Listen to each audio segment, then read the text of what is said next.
Hello বন্ধুরা, আজকে আমি আপনাদের কাছে একটা ভূতের গল্প শেয়ার করব। গা ছমছম করার মতো ভূতের গল্প। গল্পটি শোনার আগে রুমের লাইট অফ করে কানে হেডফোন লাগিয়ে নিন। তাহলে শুরু করছি আজকে ভূতের গল্প, বাঁশঝাড়। রাত তখন প্রায় 2টা। চারদিকে নিস্তব্ধতা, শুধু মাঝে মাঝে দূর থেকে কুকুরের হু হু ডাক শোনা যায়। গ্রামের এক আঁকা বাঁকা রাস্তা ধরে হেঁটে চলেছে অরূপ। তার বন্ধুর বাড়ি থেকে ফিরছে সে। বেশি দেরি হয়ে গিয়েছে, তাই সাহস করে একেই হাঁটতে শুরু করেছে। রাস্তার দুপাশে শুধু ঘনা বাঁশঝাড়। চাঁদের আলো বাঁশের পাতায় ছায়া ফেলেছে, চেনা অদ্ভুত সব অবয়ব তৈরি হয়েছে। হঠাৎ একটা ঠান্ডা হাওয়া বয়ে গেলে বাঁশের পাতাগুলো একসঙ্গে কাঁপতে লাগল। অরূপ থেমে দাঁড়া। মনে হলো কেউ তার নাম ধরে ডেকেছে, অরূপ। সে পিছনে তাকাল, কেউ নেই। আবার হাঁটা শুরু করল, কিন্তু পায়ের শব্দের সঙ্গে জেনে আরও একটা পায়ের শব্দ মিশে যাচ্ছে, টাপ টাপ টাপ। হঠাৎ বাঁশঝাড়ের মাঝে একটা সাদা পোশাকের ছায়া দেখা গেল।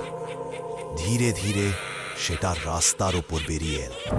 মাথা নিচু, চুল খোলা, পা মাটিতে ছোঁয় না, ফেসে ফেসে এগিয়ে আসছে। অরূপের গা কাঁপতে শুরু করল। সে দৌড়াতে গেল, কিন্তু পায়ের মাটিতে গেঁথে গেছে।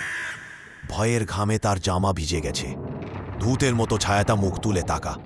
মুখটা নেই, পুরো ফাঁকা, শুধু কালো একটা গহ্বর। অরূপ জ্ঞান হারিয়ে পড়ে গেল রাস্তার ওপর। সকাল বেলায় পোছাচারিয়া দেখতে পেল অরূপ মাটিতে পড়ে আছে, শুধু বাঁশঝাড়ের দিকে তাকিয়ে ফ্যাল ফ্যাল করে তাকিয়ে থাকে। আর মাঝে মাঝে ফিসফিস করে বলে, ওটা মুখহীন ছিল, ওটা মুখহীন ছিল। 6 মাস কেটে গেছে। অরূপ এখন অনেকটাই সুস্থ, অন্তত বাইরে থেকে তেমনটাই মনে হয়। কিন্তু ভিতরে কোথাও একটা অদ্ভুত শূন্যতা, একটা ভয় তাকে সারাক্ষণ গ্রাস করে রেখেছে। তবে আজ একটা অদ্ভুত টান অনুভব করছে সে। রাত 10টা বাজে, পূর্ণিমার রাত। চারদিক সাদা আলোয় ডুবে আছে। মনের ভিতরকে যেন বলছে, ফিরে যা, আবার দেখা কর। অরূপ আর থামতে পারে না। সে চুপচাপ ঘর থেকে বেরিয়ে পড়ে, ঠিক সেই পথ ধরে হাঁটতে থাকে যেখানে সেই ছায়ার মুখ দেখেছিল। মুখ ছিল না, কেবল ফাঁকা। বাঁশঝাড়ের ভেতর হাওয়ার শোঁ শোঁ শব্দ। বাঁশের ছায়া এখন আর আগের মতো ছায়া নয়। এগুলো যেন হাত, যা তাকে ডাকে, ঘিরে ধরে, স্পর্শ করে। রাস্তায় পৌঁছে সে দাঁড়ায়। এই সেই জায়গা। হঠাৎ চারদিক কুয়াশায় ঢেকে যায়। রাস্তা আর দেখা যায় না। আলো নিভে যায়, বাতাস থেমে যায়। অরূপ অরূপ শুনতে পায় আবার সেই ডাক, এবার খুব কাছ থেকে। সে পেছনে তাকায়, কেউ নেই। সামনে দিকে তাকায়, সেই সাদা পোশাক, সেই চুল খোলা। আবার আসছে। অরূপ জোরে চিৎকার করে ওঠে, কে তুমি? কি চাও আমার কাছে? ছায়াটা থামে। তুই, আমি তুই। তুই পালাতে পারবি না। আরেকটা অরূপ হেঁটে আসছে ছায়ার পেছন থেকে, একদম হুবহু তার মতো দেখতে, কিন্তু মুখটা বিকৃত, চোখে রাখত।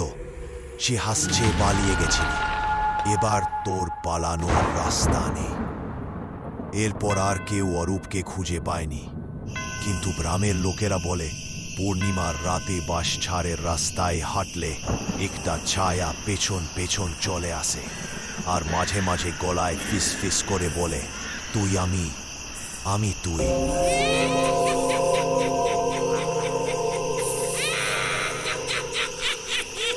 সেই বাঁশঝাড়ের রাস্তা এখন কেউ ব্যবহার করে না। দিনের বেলাতেও লোকজন ভয় পায়, কিন্তু সব ভয় তো সব মানুষের হয় না। কেউ না কেউ চ্যালেঞ্জ নিতে চায়। এবার গল্পের নায়ক সুব্রত।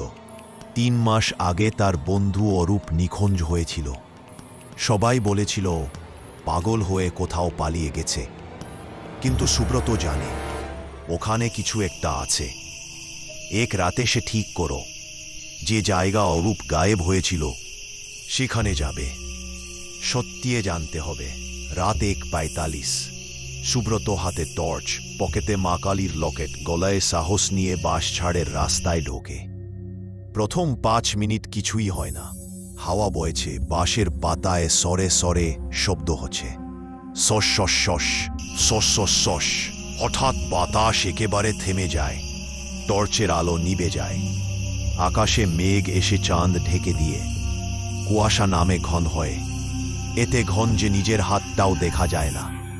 আর তখনই সেই শব্দ, টাপ টাপ টাপ টাপ।